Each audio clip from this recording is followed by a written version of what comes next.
Rio base. Ilan niyo siya? Rio base is 0.6 dito. It will be 0.6 milliampere. Okay, G. Mas na niyo siya ang least na intensity here. 0.6, sir. Oh, 0.6. There. Okay. Run that C. So times 2. So you now have 1.2 milliampere. So 1.2 would be more here. So yung one is stay there. Then stay back. Yeah. So you more reserve. Then going down there. So that would be now 0.015. Ano?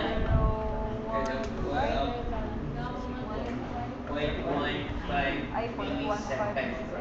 So you can say again it's more normal siya. Okay. What is our let's see. For running excitable, is it yes or no? Okay, yes, because the response to a short pulse duration, so yes. Accommodation quotient or ratio. So it would be accommodation quotient is equals to triangular. So bilang 1.5. Then rectangular 0.6. Bilang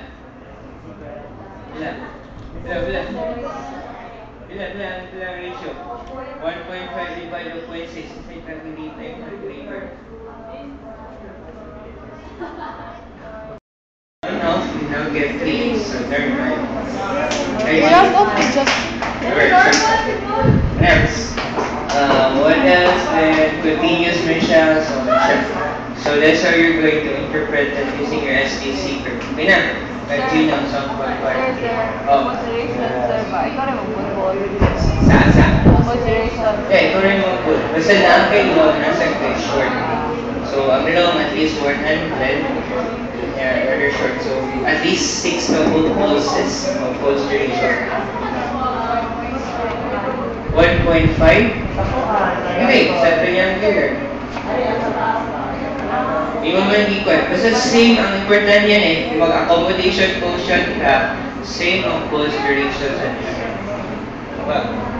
So I usually get the katong starting ako for the accommodation quotient rather than at this area here.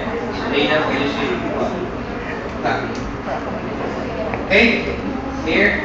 So you can only get accommodation quotient or ratio or lambda if duha unique curve na rectangular triangular. Kung rectangular and only one curve, then you can't get this one.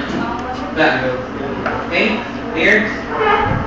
Questions, clarifications.